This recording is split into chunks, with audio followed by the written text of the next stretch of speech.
은행 부실이 심각해져 가고 있습니다. 그런 상황에서 조금 가려진 게 있죠. 은행이 지금 막 자영업자 미루고 뭐 이런 것들 때문에 연체율이 잘 보이지 않는데도 올라가고 있는 연체율, 이런 것들에서 드러나고 있지만요, 또 가려질 수 있는 게 요즘에 대출이 많이 안 받죠. 대출을 받는 양이 많이 줄어서 은행이 자금력이 있어 보이게 될 뿐입니다. 문제는 그 대출 부실이 안 터졌으니까 대출 덜 받으면은 일단 수익은 줄더라도 자금력은 있어 보이죠. 그런데 그 부실이 터지게 되면 굉장히 위험해지는 거고, 그런 상황에서 오히려 코픽스 금리가 떨어졌죠. 이게 억지로 떨어진 거죠. 떨어질 상황이 아닌데 떨어졌다.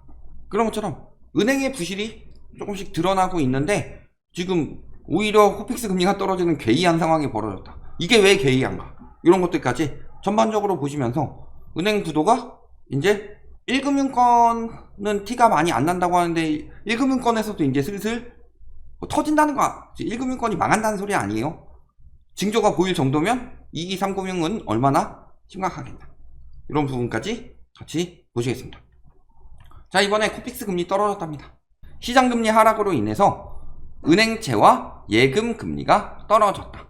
그렇기 때문에 코픽스 금리가 떨어졌다. 코픽스 금리가 3.56보다 오히려 떨어진 3.44가 나왔다.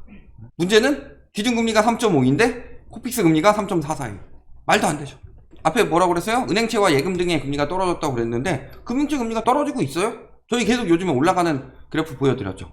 자, 그래서 기존 코픽스 금리가 결정이 됐던 게 4월 18일이고 지금이 또 결정된 게 5월 16일이죠. 그러면 금리 비교를 할게요. 잘 안 보이죠? 그래서 써봤는데, 자, 빨간색이 올라간 거고 파란색이 떨어진 거예요. 그랬을 때 떨어진 게 딱 두 개 있죠. 단기 기준 코픽스와 신규 취급액 기준 코픽스. 외에는 자, 콜 기준금리 올랐죠. 3개월 CD 기준금리 올랐죠. 국고채 금리 다 올랐죠. 1, 2, 3, 4, 5년제 금융채 기준금리 6개월, 1년, 2년, 3년, 4년, 아니 5년 다 올랐다. 다 올랐는데 기이하게 코픽스 금리만 단기하고 신규를 떨어뜨려 주더라. 거짓이라는 거죠. 왜 금융채 금리가 올라가는데 코픽스 금리가 왜 떨어질까요? 그것도 지금 보면은 신규 취급액 기준은 떨어졌는데 그것도 꽤 많이 떨어졌죠. 다 올라갔는데 잔액 기준은 오히려 올랐습니다. 이게 뜻하는 바가 뭐다? 신규 대출자들을 끌어들이겠다, 억지로 눌러서. 그런데 기존에 대출 받은 사람들은 너넨 더 내라. 그러니까 그거죠. 잡은 물고기에는 먹이를 안 준다. 잡은 물고기들은 마른 오징어에도 짜면 물이 나온다는 것처럼 계속 짜내면서 신규를 싸게 유치해가지고 유도하고 있는 거죠. 이렇게 보시면 되겠죠. 결국은 예금금리가 떨어져서 그렇게 된 거죠. 아니, 모든 금리가 다 올라가는데 예금금리를 계속 누르고 있으니까. 근데 보면은 예금금리 떨어지는 이유가 은행들 속사정을 보면은 자금 사정에 여유가 생겨서 금리를 얹어주면서 예금을 받을 필요가 없다. 왜? 예대율이 평균 95.3이니까. 예대율이 95.3. 그래서 예금을 줄이는 디마케팅에 나섰다는 말이 나온다. 의도적으로 줄이는 것까지는 아니어도 무리하게 조달할 필요가 없는 상황인 거 맞는다. 왜? 사실은 기준금리가 올라가면은 은행에서는 예금금리와 대출금리를 통해서 시중자금을 회수해야 되고, 그게 은행 입장에서는 어떻게 따지면은 장점일 수도 있고 부담일 수도 있죠. 예금금리는 내가 이자를 더 줘야 되는 상황이고 대출금리 이자를 더 받을 수 있는 상황인데, 대출금리를 눌러라 라고 하니까, 예대금리차를 줄여라 라고 하니까 은행 입장에서는 망했죠. 수익을 내지 말란 소리예요. 그래서 대출금리를 낮추는데 기준금리가 계속 올라가고 있으니까 예금금리를 올리고, 그럼 진짜 죽을 맛이죠. 그러니까 어쩔 수 없이 대출금리를 우리도 살아야 되니까 조금씩 올렸단 말이에요. 그러니까 딱 얘기한 게 뭐예요? 예금금리를 눌러라. 그러니까 은행만 좋아진 거죠. 예금금리 눌러가지고 은행은 좋아졌는데 반대로 예금자들은 손실이 막심하죠. 원래 이만큼의 이자를 받아야 되는데 그 이자가 반토막이 나고 있으니까. 그러니까 수익률이 안 나와서 주식 들어갔다, 뭐 저기 부동산 샀다 하고 있는데 부동산은 뭐 작살 나고 있는 거고, 주식 샀다가 뭐 이번에 막 작전 터졌죠. 주식 사기 당하는 거고. 그런 것들을 유도를 하고 있어요. 은행은 안전합니다. 은행은 안전해졌죠. 예금금리가 떨어지니까. 예를 들어서 대출이 주는데 예금만 늘어나고 있으면 은행 입장에서는 부담만 늘어나는 상황인데, 예금이 안 들어오도록 정부에서 만들어주고 있으니까, 대출이 멈춘 상황에서. 근데 그렇다고 해서 은행이 진짜 돈이 충분할까요? 은행은 계속 돈이 돌아야 됩니다. 그래서 보시면은 예금에서 계속 자금이 이탈하고 있죠. 이게 다 어디로 가고 있어요? 금리 조금 더 준다는 인터넷 은행 쪽으로. 그래서 보면은 이게 핵심이죠. 금융당국의 입장 등이 명확해서 금리를 올리지 못했던 것도 있고, 근데 나라에서 올리지 말래요, 이런 이야기 하면은 그 은행은 찍히죠. 그러니까 이런 거 억지로 금리를, 대출 이용이 줄었으니까 억지로 금리를 올릴 필요 자체도 줄어들었다. 이게 경제를 관여를 해가지고 보이지 않는 손이 아니라요, 보이는 손으로 눌러버린 거죠. 왜 이런 부분에 대해서는 시장 경제에 어긋난다는 기사가 나오는 경우가 거의 보이지가 않느냐. 근데 문제는 아까 말씀드렸지만 금융채 금리가 올라가고 있어요. 은행들 채권 금리가 올라가고 있다는 소리죠. 은행은 상환하고 있습니다. 대출을 많이 내주게 되면 은행의 돈이, 계속 마련했던 돈이 없어지니까 대출을 갚기 힘든데, 대출을 안 빌려가요? 그러면 그 돈을 가만히 썩히고 있으면 계속 이자를 내야 되죠. 그러니까 은행채부터 차근차근 줄여가고 있는 거죠. 이런 상황에서. 그래서 보시면은 가계대출 감소가 이어지면서 자금이, 그러면 빌려주려고 준비했던 자금 있죠. 요거를 은행채에 갚는 거다. 근데 추가 은행채 발행 등을 위한 자금 수요가 줄어든 영향이다. 이건 개소리고, 이거는 채권 발행을 못하게 막아서 못 냈던 거예요. 그러니까 남는 여유 자금으로 내는 것보다 더 많이 은행채를 갚았는데, 문제는 하반기에는 100조 원의 은행채 만기가 도래하고 있다. 그러면 저 만기를 대비하기 위해서는 은행에서는 은행채를 또 발행해야 되죠. 그러니까 금융채 금리가 올라가고 있는 거다. 그래서 보시면은 지금 그 다음에 나온 기사예요. 은행채 발행이 벌써 13조나 나왔다. 왜? 예적금보다는 채권, 이런 식으로 이야기를 하는데, 예적금이 들어와요? 금리가 낮아졌는데? 정부에서 눌러오죠. 금리가 낮아졌으니까 예적금은 안 들어오죠. 그런데 막 지금 예금을 무리하게 늘릴 필요가 없다, 이런 이야기 하고 있는데, 그 이유는 은행채 발행하면 되니까. 왜? 만기 도래 물량의 125%까지 발행하도록 이제 제한하는 지침도 완화한다. 그 전엔 100%였고. 그러면은 은행채가 발행이 많이 된다? 채권 가격이 떨어진다? 채권 금리가 올라간다? 그러면 자금 조달 비용이 올라간다. 그러면 이게 대출 금리로 영향을 줄 수가 있다. 여기에 또 발행해야 하는 이유가, 특례 보금자리로는 주택금융공사가 MBS, 이놈의 MBS가 문제죠. MBS 때문에 리먼 터졌는데, MBS, 물론 MBS가 필요는 하죠. 필요는 한데 이거를 정부에서 정책자금으로 풀었어요. 그리고 시중은행이 일정 비율을 의무 매입을 해야 된다. 근데 이 특례 보금자리로는 굉장히 위험하죠. 국가에서 보장해주고 금리가 낮다고 해서 안전한 게 아니에요. 왜? DSR을 피해갔어요. 그럼 DSR을 피해갔다는 소리가 무슨 소리예요? DSR이 왜 도입이 된 건데? 주택가격이 무너졌어요? 내가 그 LTV로 한다고 하면은 내가 10억짜리 집을 8억 대출 받고 샀는데 집값이 6억까지 떨어져요. 그러면 은행에서는 개손실이죠. 이 사람한테 청구하려고 그러는데 이 사람이 능력이 안 돼. 서브프라임이라서. 근데 DSR은요? 집값이 무너져도요? 그 사람의, 너는 대출, 네 버는 돈의 40%밖에 대출을 안 빌렸으니까 40%는 계속 갚을 수 있잖냐. 그래서 리먼 브라더스 사태처럼, 서브프라임 모기지 사태처럼 터지지 않게 하기 위해서 바젤3에 나왔던 거고, 바젤3에서 미래 손실 대비로 나왔던 것 중에 하나가 DSR이죠. 근데 그 DSR을 피해가서 우회해서 받도록 만들었어요. 우회해서 받아가지고 지금 보면은 시중금리가 지금 특례 보금자리론 금리보다 더 많이 떨어졌다고 하죠. 즉 특례 보금자리론 금리가 낮지 않은데 많이 빌리는 이유는 DSR에 걸리기 때문이고, DSR에 걸리는 사람들이 태반이 빌렸기 때문에 저 대출은 매우 위험한 대출이죠. 그러니까 서브프라임 모기지 사태 때 생각을 해보시면은, 서브프라임 모기지를 묶어가지고 프라임 등급이나 그 다음에 뭐 서브프라임 이런 거 다 묶어가지고 MBS 만들었죠. 이거에 가지고 그 CDS, CDO 돌려가지고 계속 자금만 뻥튀기 시키고 부담을 늘렸었죠. 그런데 저 MBS는 대부분이 서브프라임이다. 서브프라임 잔뜩 들어와 있는 MBS를 국가에서 의무적으로 사도록 만든 거예요. 물론 저것만 사가지고 저 손실을 감당하지 못할 정도로 은행이 부실하진 않죠. 1금융이 저 정도 손실을 감당하지 못할 정도로 은행이 부실하진 않다.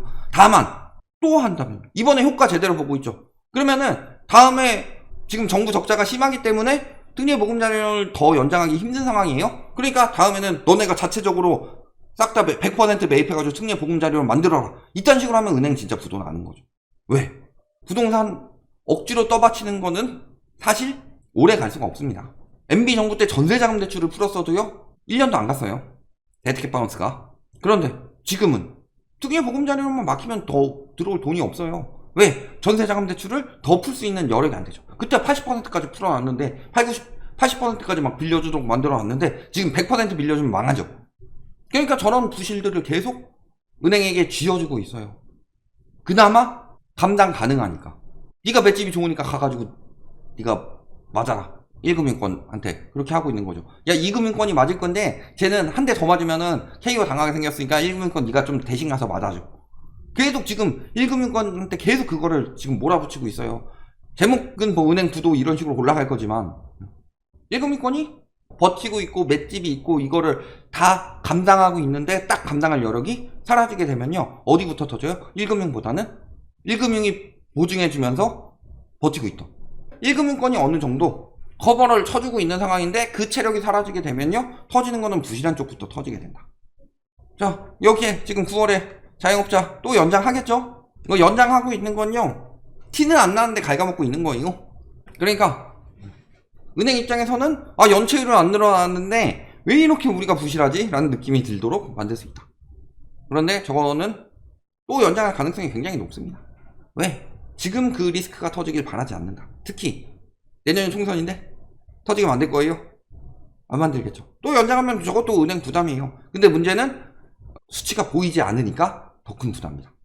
연체율처럼 수치가 보이면 은행에서 어떻게든 대비를 할 텐데 안 보이니까 과잉 대비를 하든가 아니면 불안하게 대비를 해놓고서 계속 불안해 하든가 이런 상황이 되는 거고.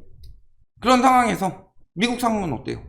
미국에서 진짜 금리 안 올린다고 막 이런 이야기 하고 있는데 그건 다 시장 얘기죠. 자, 연준 보면은 애틀랜타 연준 총재는 뭐라 그래요? 경기 침체가 오더라도 적어도 올해 금리 인하를 예상하지 않는다.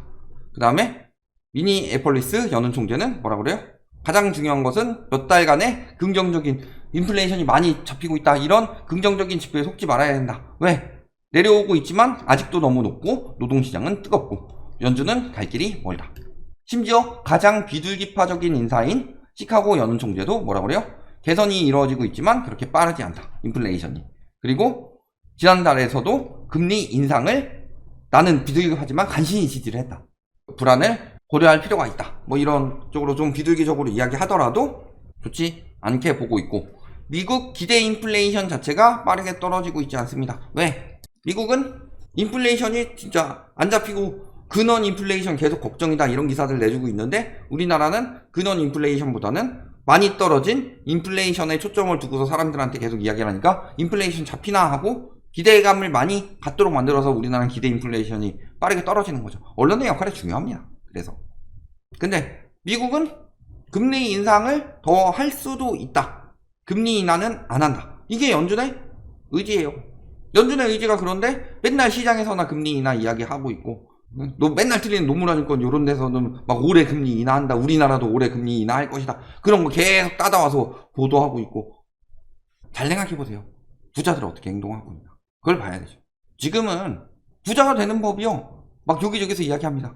남들 이야기 부자가 되는 법은 막 되게 획기적으로 돈을 벌어야 될 것 같고 막 수익률을 막 연 10%씩 내야 될 것 같고 그래서 막 엄청 빠르게 성공해야 될 것 같고 그런데요. 진짜 부자가 되는 법은요. 부자들이 어떻게 행동하는지를 봐야 돼요.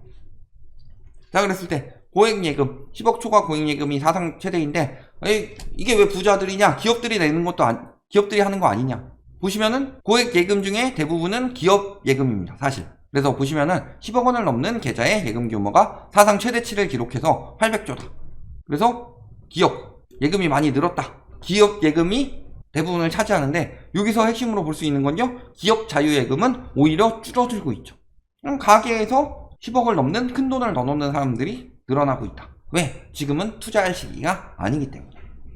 그래서 고액 예금의 증가율은 많이 떨어졌다. 왜? 기업 예금이 줄었기 때문에. 기업이 예금을 빼면서 증가율이 둔화되고 있다. 왜? 대출금리가 올라가니까 대출을 빨리 상환해야 되죠. 그러니까 기업들이 빼고 있는데도 총 그 고액예금이 증가한다는 소리는 고액 부자들의 가계예금이 늘어나고 있다는 소리고 부자들은 지금 예금금리가 낮더라도 예금을 하고 있다. 왜? 함부로 투자했다가 망할 수가 있으니까. 그런데도 계속 부추기고 있죠. 왜 은행 부도를 대비를 해야 되는가? 은행도 왜 안전한 곳으로 예금을 옮기고 있는가? 이런 것들을 봐야 되는데 사실 큰 돈이 아니라면 수익을 좀 쫓아가도 되겠죠. 예금자 보호에 보장이 되는 거라면. 그런데 말씀드렸듯이 여러 가지 지표들이 있습니다. 연체율부터 생각을 해서 뭐 PF 부실도 지금 대통령 특별 지시까지 내려올 정도로 상황이 심각한 상황이죠. 미분양도 굉장히 심하고 채권 시장도 상태 안 좋고 금융채 금리 올라가고 있고, 그러니까 2금융권에서는 자금이 없으니까 1금융권에서는 예금금리 내리는데 2금융권에서는 예금금리 올리죠. 그 3금융 그 대부업체 이런 데 가면 말할 것도 없고, 이렇게 부실이 커져가고 있는 와중에도 억지로 눌러서 코픽스 금리 또 눌러놨어요. 2금융권으로 자금 흘러가겠죠. 더 밑으로 흘러가겠죠. 인터넷 은행 가고 2금융권 가고, 그래가지고 금리 많이 주는 대로 찾아가겠죠. 그리고 1금융권에 또 대출 내달라고 하겠죠. 상황을 점점 더 부실하게 만들고 있어요. 근데 아직 터진 건 아무것도 없다. 다 미루고 있을 뿐이다. 그 은행 부도들이 조만간 현실화될 수도 있다. 이런 부분 잘 생각해보세요. 지금 상황이 어떤 상황인가? 여기저기 투자할 상황인가? 은행이 부실한데 금융위기가 오고 있다는 소리다. 이렇게 보시면 되겠습니다.